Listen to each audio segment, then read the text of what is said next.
So welcome to college algebra. So quiz 12 is canceled. So we're not going to have quiz 12. So instead what we're going to do, right, that's the present quiz. That means that there's no more quizzes. So the last quiz that you took was 2 weeks ago, right? Because the one before the break.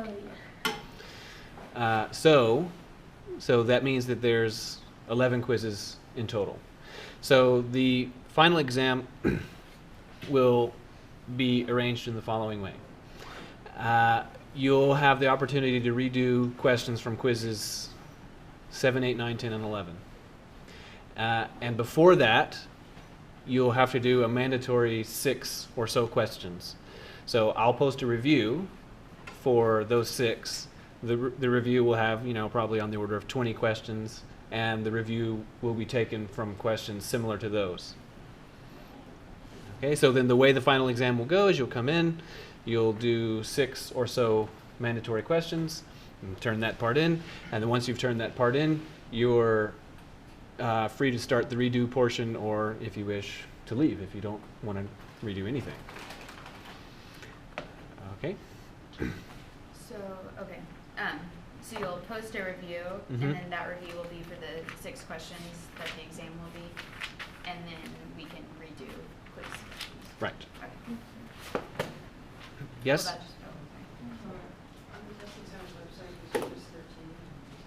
There's not going to be a quiz 13. I need to contact the testing center and tell them to cancel that one. So there's going to be 11 quizzes, and the 11th quiz has already happened. Yes? will the review post, we'll just see like the link online? Yes. Okay. It'll be a link to a file on the website where all the other files are, and I'll post an email. Okay. Other questions? Okay.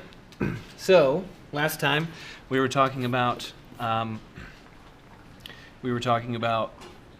the compound interest model. So just to remind you of what that is, it's a 5-parameter model. So A is the current account balance.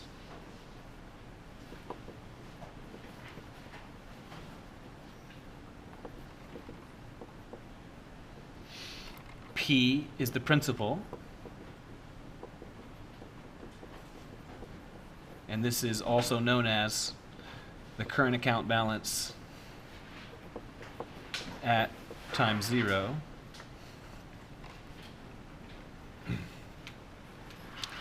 R, this is the periodic interest rate.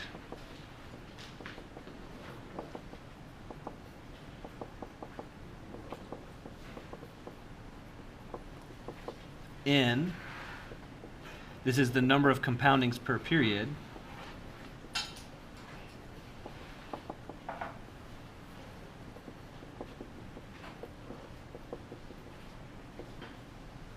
And T is the number of periods. So there's 5 parameters, that's what they are, and then the model that relates all of them is A is P multiplied by 1 plus R over N to NT. And because it's a 5-parameter model, that means that all of the questions that I give you, one way or another, the story will have given you 4 of them, and your request will be to find the last one.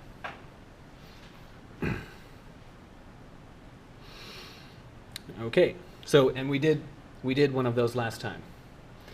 So now I want you to consider. So supposing that you're making a deposit, and all other things are held equal, would you rather have a lower interest rate or a higher interest rate? Higher, right? Higher is better for you.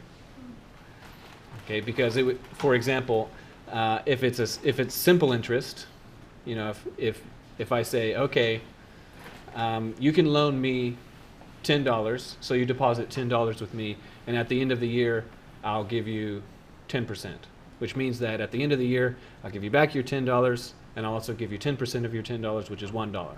So I'd give you $1 back also. So you'd have $11. But if it was 20%, then okay, then I give you $2. So at the end of a year, you'd have $12. So all other things being held equal, if it's your money being deposited, then you want a higher interest rate. Okay, so if you're being loaned money, someone is letting you hold the money, then all other things being equal, do you want a higher interest rate or a lower interest rate? Lower, right? Lower is better. Lower is better. So if you're going to take out a loan, you would far prefer a loan at 3% than you would to a loan at 8%. Much, much better. Okay. So now, what we're going to do now is we're going to consider a thought experiment about, well, what about the number of compoundings? So suppose that you're going to make a deposit, and the bank says, okay, we're going to compound this once a year, or we're going to compound it twice a year, every 6 months, or we're going to compound it every 3 months, or every month. So what do we prefer? Okay, so suppose that we go with the following. Suppose that you're going to loan me $1. You're going to deposit $1 with me. And it's going to be for exactly 1 year. And we'll just say, for sake of argument, that the interest rate is 100%. So that if I compounded exactly once, you'd give me $1, I'd hold your dollar for a year, and at the end of the year, I give you back $2, because I give you back your dollar, the original one, and also 100% interest. Okay, so suppose P is 1. You give me $1. Then I'm going to hold it for a year, so T is 1. And then I'm going to give you 100% interest. So what is that? Which variable is that talking about? R. So 100% interest. How do you write 100% as a decimal? 1. Right? 1.00. So suppose that those parameters are all 1. Now what I want us to consider is, let's make a table of values of N and A. So if we say N, the number of times that I compound interest, is exactly once, then what is the account balance at time 1? It'll be 2, right? That's the case where you give me $1, I hold it for a year, and then I say, okay, you let me hold your dollar for a year, terrific. Okay, here's your dollar, and here's another $1 for interest. So in that case, 2. Okay, what if the number of compoundings is 2? Which is to say that, okay, I'm going to hold your dollar for a year, but at the end of 6 months, I'm going to say, okay, well, I've held it for 6 months, so now I'm going to compound interest. But I'm not going to compound 100 interest here, because we're dividing the interest in 2. So after 6 months, I'm going to compound it. I'm going to add 50%. So what's 50% of $1? 50 cents. Right? So then at 6 months, okay, I put 50 cents in your account. So now I'm holding your $1.50, and I'm gonna hold it for another 6 months. So then I've held your $1.50 for another 6 months. So now I'm going to assess another 50% interest. Well, what's 50% of $1.50? 75 cents. So then at the end of the second 6 months, I'm going to add 75 cents. So then what is the current account balance if we compound twice at the end? What's the current account balance at the end if we compound twice? $2.25, right? Because it's $1 at the beginning. At the end of 6 months, I deposit 50 cents. And at the end of the second 6 months, I deposit half of that. Okay, 75 cents. Half of $1.50 is 75 cents, so $2.25. Okay, so what I'd like for you to observe, so I'll write 2.00 for this first one, is that we increase the number of compoundings, and then the final account balance, okay, went up. Okay, so now let's try and just sort of argue our way through what would happen if we did 4 compoundings, so every 3 months. Every 3 months. So I'd say, okay, you give me $1. I hold it for 3 months. Then at the end of those 3 months, I'm going to assess 25%. So that means at the end of 3 months, I'll add a quarter. So now your account balance will be $1.25. Then I hold it for another 3 months, and I'm going to give you 25% of $1.25. Well, what's 25% of $1.25?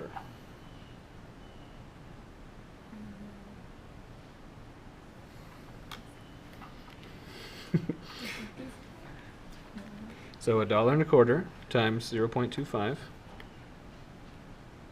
So 31.25 cents. So at the end of the second 3 months, instead of adding a quarter, I'll add 31 cents. Okay, so then your new account balance is something like $1.56. Okay, then at the end of the third 3 months, so at 9 months, I'll add another 25%, but it'll be 25% of $1.56.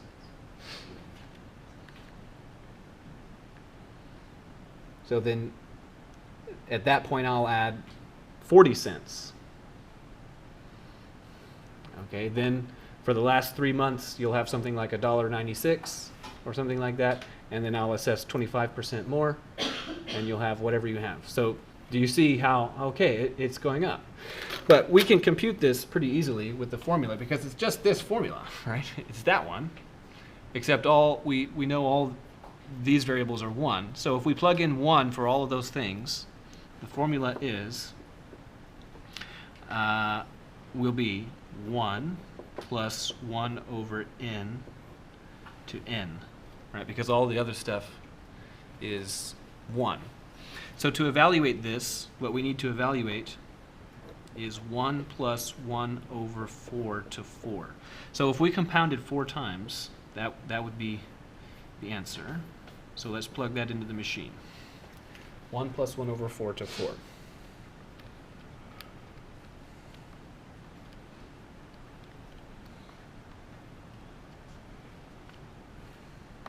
Okay, so that'd be $2.44. Rounded to the nearest cent. Okay. What if we do it monthly? So if we do compoundings monthly, then what's n? 12. So in order to evaluate this, what would we have to, what would be the formula?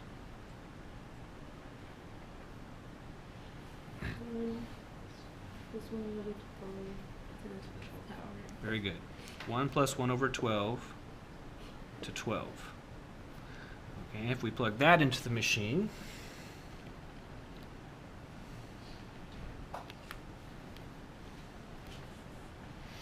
okay, then rounded to the nearest cent, that's $2.61. So it's going up. So now let's take this thought experiment and let's try and take it to its logical conclusion. So what if we say, okay, what if I said, you can deposit the $1 and I'll compound it as frequently as you want. So you could say, well, would you do it every month? Sure, yeah, I'll do it every month, fine. Would you do it every week or every day? So maybe we'll do it 365 times. Maybe every second. Could we do it every second? Yeah, we can do it every second. So my question to you is just how high could we get the final account balance to be?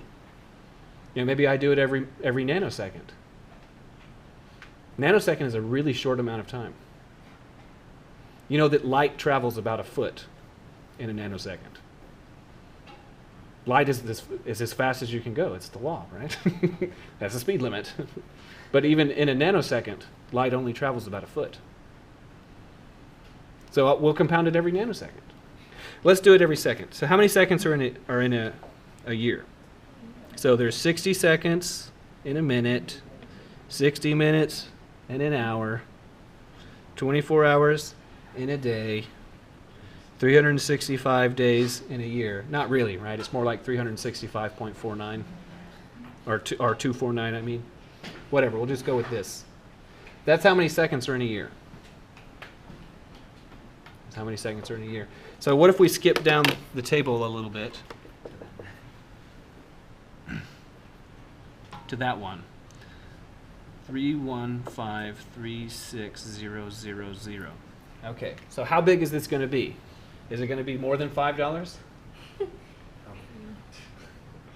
Is it going to be more than $500? Is it going to be more than $5,000? How big is it going to be? Well, there's one way to find out. So 1 plus 1 over 3153600, and then we're going to raise this to how many is that? That's 31.5 million. Okay.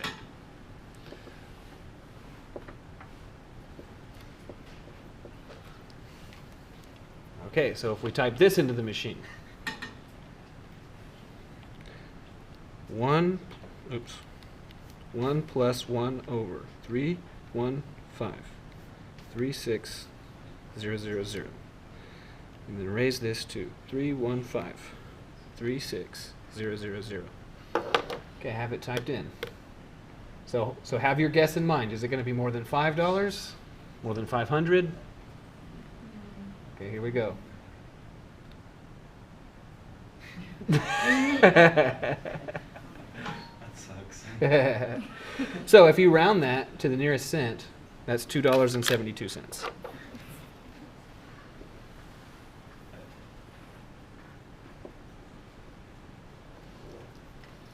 And what's interesting to find out is you'll never get any more than that if we round to the nearest cent.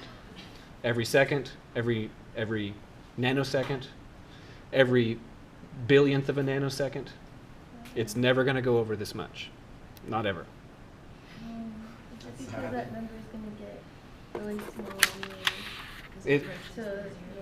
It's because the change between 1 and 2 is big. It was 25 cents. But the change between 2 and 3 is smaller. It's less than 25 cents. The change between 3 and 4 is smaller. And the change, you add one more, the change gets smaller and smaller. It gets fast enough to where you're never going to get it to get over 272. So conceptually, if you like, in a sense what we did is we said, well, what if we let the number of compoundings become infinite? Right? What if we compound at every conceivable instant? Well, the account balance, if we don't round to the nearest penny, to the nearest cent, and we keep all fractions, then the account balance at the end of time is this number is so important that it has its own name. Does anyone know the name of the account balance? What is it? Don't know? It's E, the natural number. It's the number that starts out with 2.71828 1828459045, and then I don't have any more memorized after that. But this is enough digits to do accurate numerical computations anyway. So this number is called the natural number. It's called the natural number.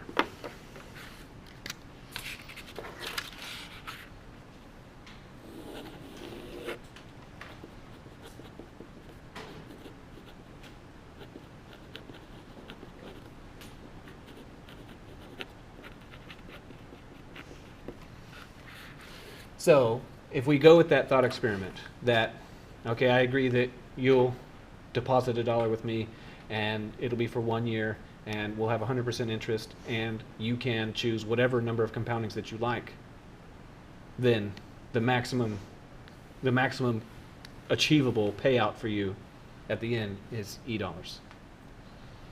That's it. That's all that you could get. Okay. So that number shows up in physics and science in so many places that it's called the natural number, and also, along with that naming scheme, we have the natural exponential.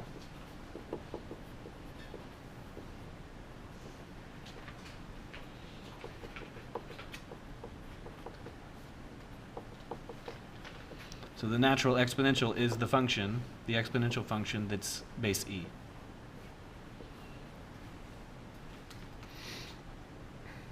Okay, so it grows a little bit faster than 2 to x, grows a little bit slower than 3 to x. So this function, 2 to x, this is also exponential.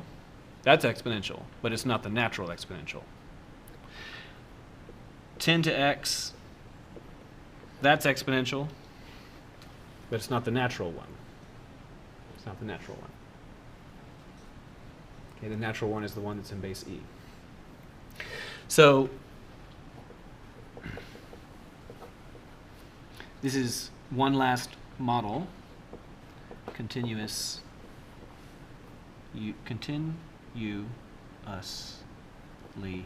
compounding interest.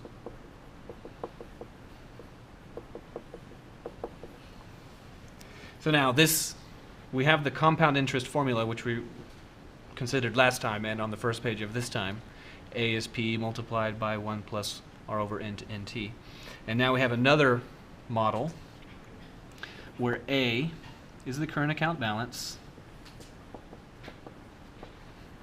P is the principal,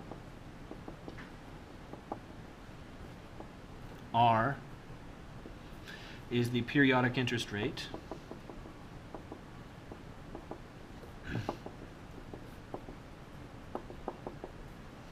and T is the number of periods.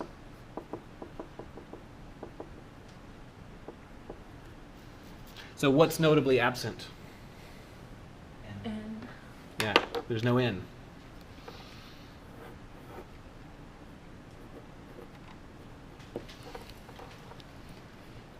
So this is a 4-parameter model, and it is this. A is P exponential RT. Yeah, so this formula, this model is frequently called the PERT formula for reasons that I reckon to be obvious. Okay, so this conceptually what this model is, it's the conceptual model where you say, okay, I have a bank account and they're not compounding interest every month or every 6 months or every day, they're compounding it continuously. So for that reason, there is no N. In a sense, you could think that N has become infinite, okay, in comparison to the previous one. So I could ask you a question. I could say something like, say,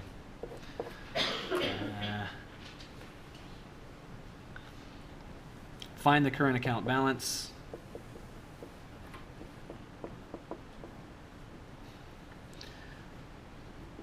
for a $1,000 deposit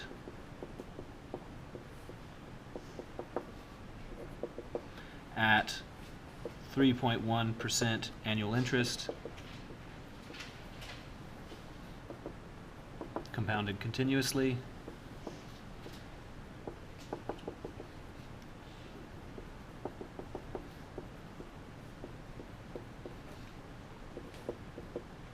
and then at time, say, 8 years.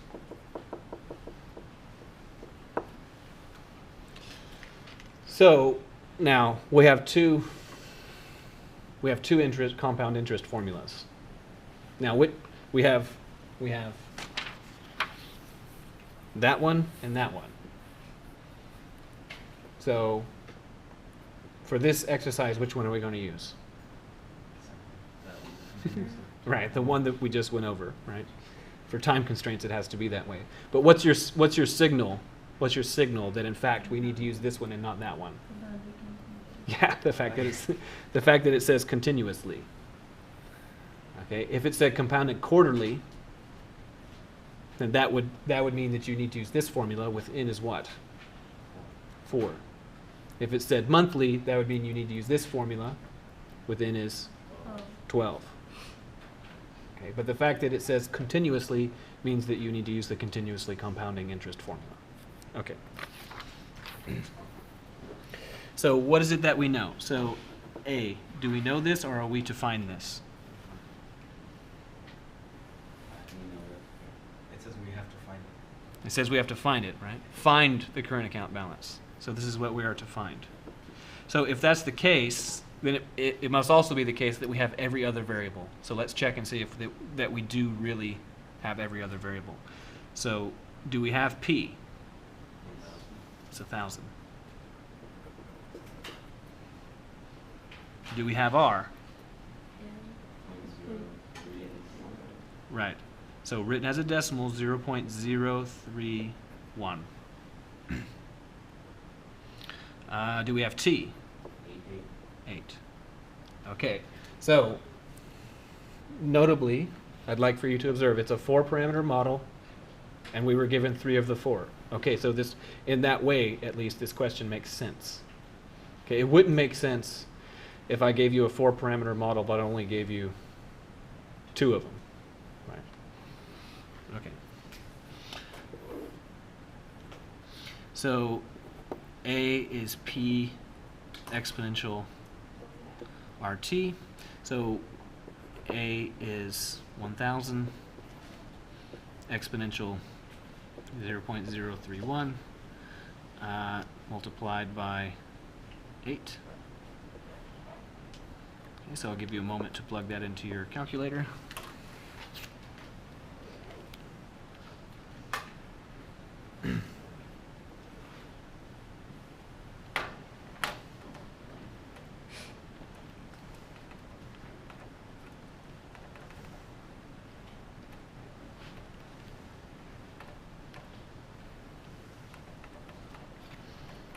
So on my calculator, yours may be different.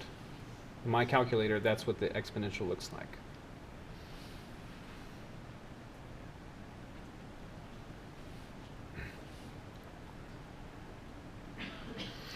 Okay, so then what number are you getting?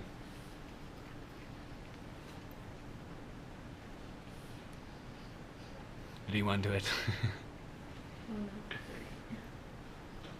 Okay, so it starts with 1. Okay, good. 1281.46 rounded to the nearest cent.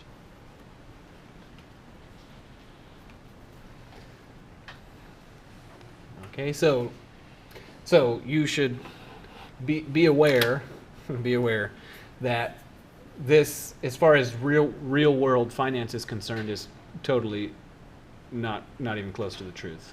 Okay, no one who will accept deposits from you will agree to compound continuously. Yeah, that's not how it works in real life.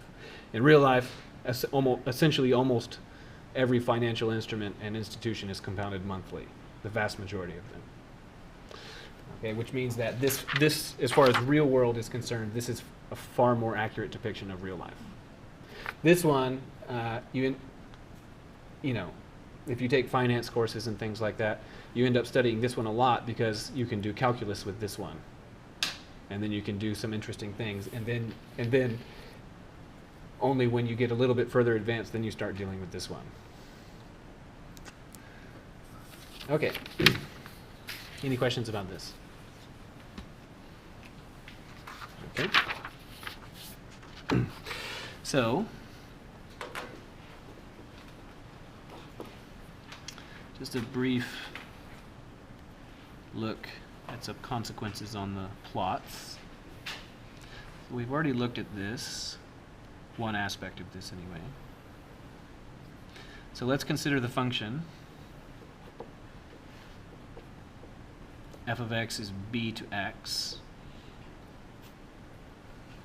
And let's consider the case that 0 is less than b is less than 1, and also the case that b is greater than 1. So there's two distinct shapes here. So in both cases, that is to say, a base between 0 and 1, and also in the case of base greater than 1, what do you get when you plug in x as 0? You get 1. Because, for example, 3 to 0 is 1. 10 to 0 is 1. Million to 0 is 1. half to 0 is 1. They're all 1. So that means that this point and that point is on both of them.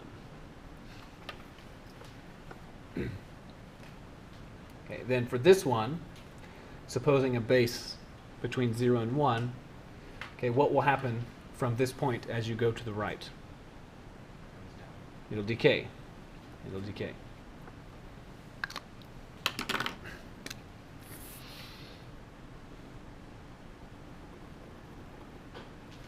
And then as you go to the left for this one, it'll increase. Okay, how about this one? As you go to the right, it'll grow.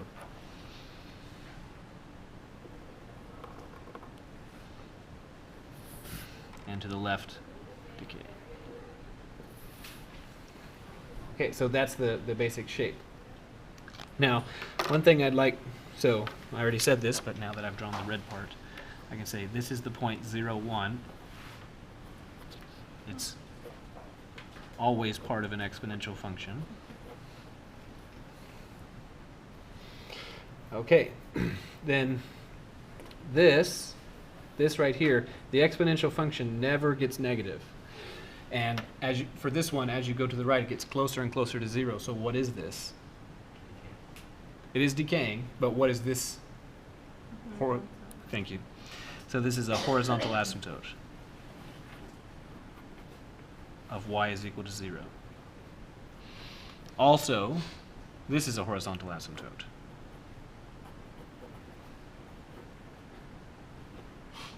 of y is equal to 0. So in either case, for both of these, what is the domain of these two, of b to x? That is to say, what x's can you plug in?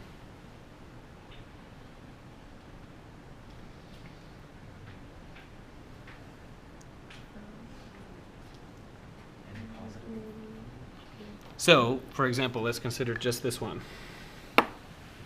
So, could you plug in x is 0? Yeah. Yeah. How about x is this negative value? Yeah. How about that negative value? Yeah. How about that one? Any x, right? So you could plug in any x whatsoever. Now you can't see any of them because it gets so high so fast. But even if you were to be here, there is some y value that's way, way, way up there. Okay, so the domain is any x, so all x. Negative infinity to infinity. What's the range?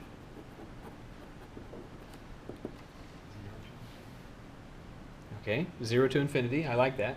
You can't get any negative outputs, so consider this negative value of y. There's no intersection down here. Can you get 0? That is to say, if I'm exactly lined up on this one. No.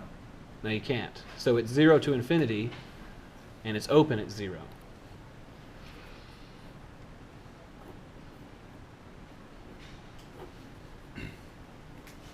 For both of them.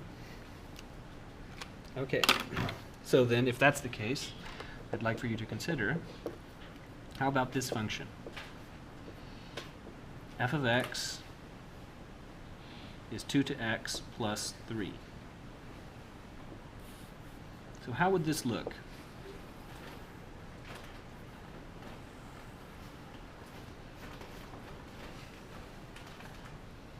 How would this look?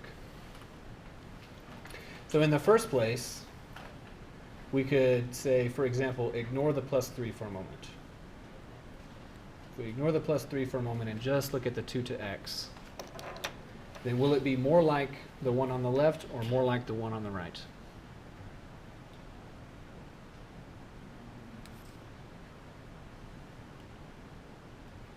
What do you think? The one on the right. It would be more like this one, because what's the base here? Well, all bases are positive. Greater than 1. Greater than 1. Right? The fact that 2 is greater than 1, like so, that means that, okay, so 2 to the x will be growing, not decaying to the right. Okay, so it'll look more like that one than like that one. So what is the effect of the plus 3 then?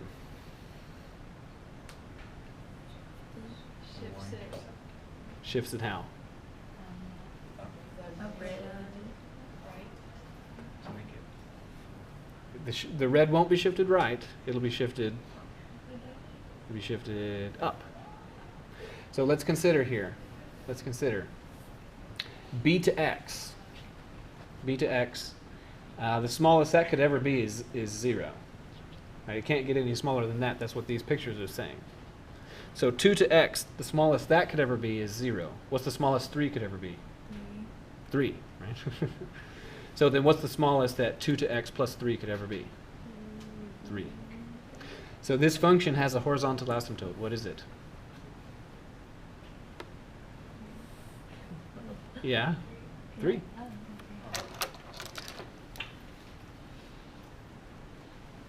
So 1, 2, 3, 4.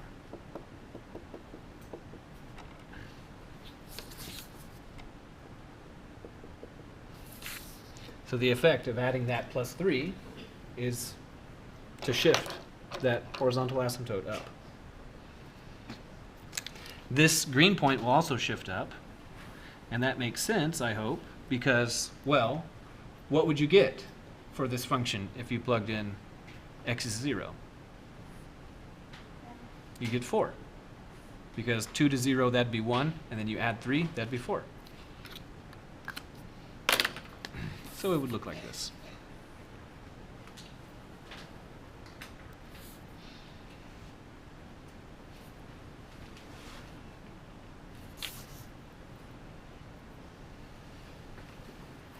Okay, and it has a horizontal asymptote.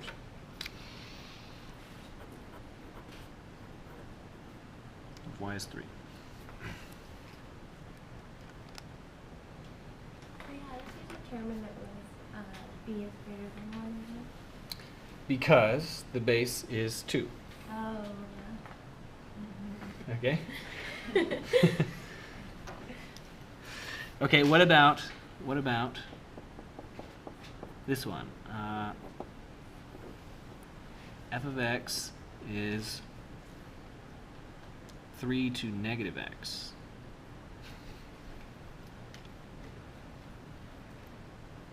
Okay, so this is where you gotta reach way back into the recesses of 6 weeks ago, or whenever we did this. So notice that what this is, this function that we already did, that we're already finished with, it is the exponential 2 to x shifted up by 3. That's a vertical shift. Remember, we talked about these transformations generally like 6 or so weeks ago. Okay? Can't just be negative exponent, isn't it just a fraction? Like raised to a fraction, so Okay. 1, so it'd be that one. Okay, maybe. I might be following you. So I'm going to try and talk about it in this way. So if this was just 3 to x, right? If it was just 3 to x, I'm covering up negative x for a minute. If it was just 3 to x, then which one would it be? It'd be that one, right? Okay, so it'll be, in some sense, it'll be like this one. But what we did is we changed the x to a negative x. Okay, so we did the transformation that x becomes negative x. So now, remember when we were talking about transformations generally, we said that, okay, there's horizontal shifts, there's vertical shifts. There's horizontal scales, there's vertical scales. There's horizontal reflections, there's vertical reflections. Okay, what is this? So in the first place, is it horizontal or vertical? It's got to be horizontal. Why is this transformation definitely a horizontal one? Because it's playing with the x's. If it was playing with the y's, then it'd be a vertical transformation. But it's playing with the x's, so it's definitely horizontal. Okay. Is it a shift, a scale, or a reflection? It's a reflection. Why is it a reflection? It's changing something.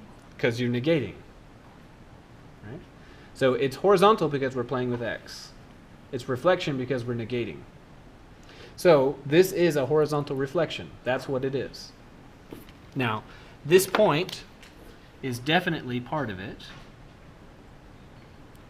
And if we were to plot 3 to x, then 3 to x would look like this. Now, this is not the real function.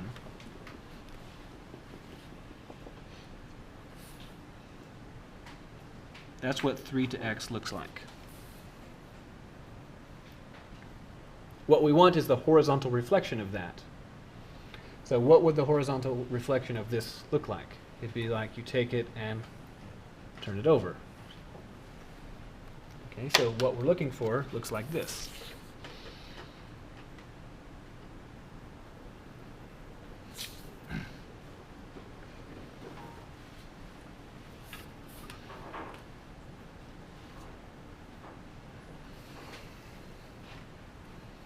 And that looks quite like that one, doesn't it? Okay, now, some of you, I think that you might have understood this before we started, but I want to make sure it's clear to everyone. And that is that, yes, when you negate the exponent, what you have actually, another way to understand what you've done is you've made the reciprocal of the base, which is to say that notice that 3 to negative x, we could write this with a positive exponent by saying that this is 1 over 3 to x. Right? That's one of the rules of exponents that we know. And then, well, 1, I could just write that as 1 to x, because 1 to x is still 1. And because these have the same exponent now, I can factor out the exponent and say that that's 1/3 to x.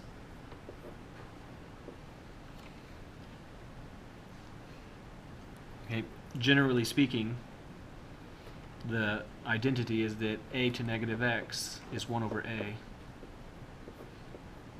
to x. So 10 to negative x is the same as 1/10 to x. And, you know, e, the natural number, e to negative x, is the same as 1 over e to x. Okay, interesting. Any question about this one? Okay.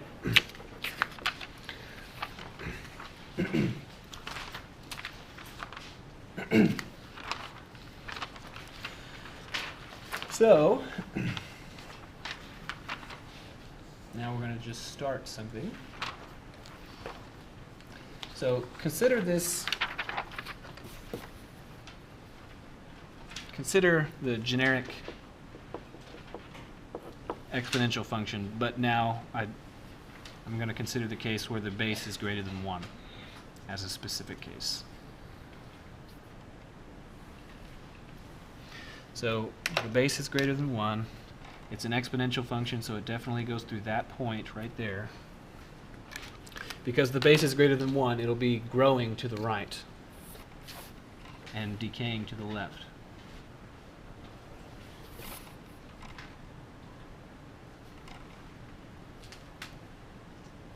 So this is b to x. Okay. Now I have a question for you. This function, is it invertible? Yes. Okay. What is the visual confirmation that it is invertible? Horizontal line test. It passes the horizontal line test. Okay, which is to say that every horizontal line crosses the graph 0 or 1 times. Right? These ones down here, these cross 0 times. That's fine. These ones up here, they all cross exactly once. Oops, look at that. Leaky. So because it is invertible, that means that we can compute its inverse. Okay? This right here, this is a horizontal asymptote of y is 0. Horizontal asymptote. Now, visually speaking, given a function that is invertible, how do you, if you have a plot of one, how do you plot its inverse?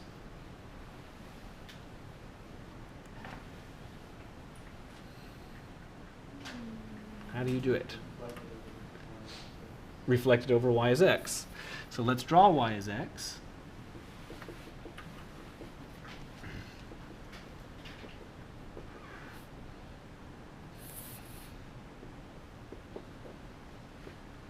So that's y as x. So now it all needs to be reflected. So this is the point, this right here is the point 0, 1. And that particular point will also be reflected to what? 1, 0.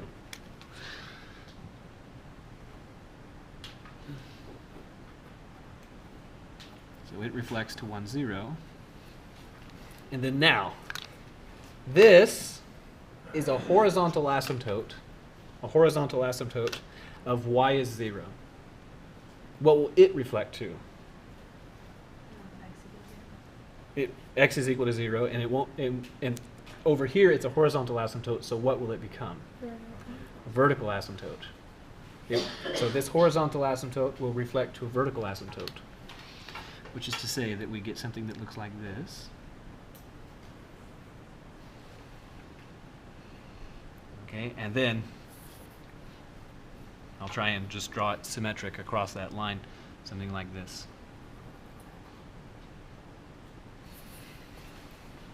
So the red is b to x, exponential base b, and the blue is its inverse. So does anyone know the name of the inverse function of exponential base b? Logarithm base b. So instead of having that mouthful inverse of exponential base b, we have a slightly less mouthful logarithm base b of x. So it's denoted log and then subscript b of x.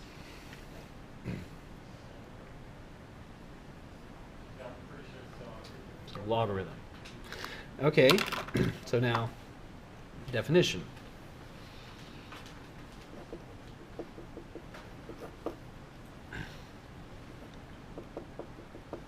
Let b be greater than 0 and not 1. So that is to say a base, a number that can be used for a base, for an exponent.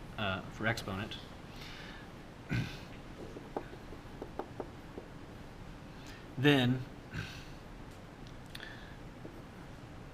b of x, b to exponent x, and logarithm base b of x are inverse functions.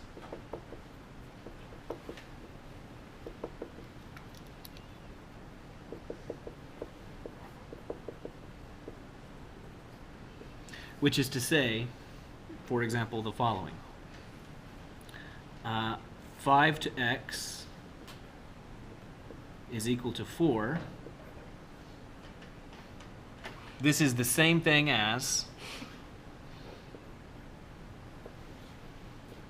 logically equivalent to x is logarithm base 5 of 4.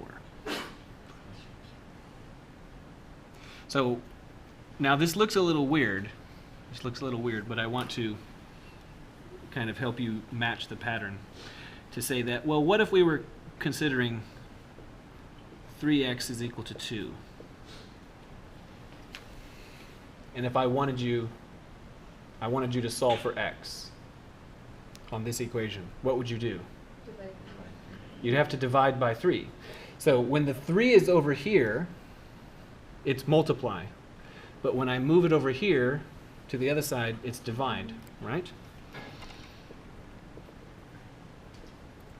So this would be x is, now you wouldn't ever write it like this, but I'm going to write it like this for the purpose of illustration.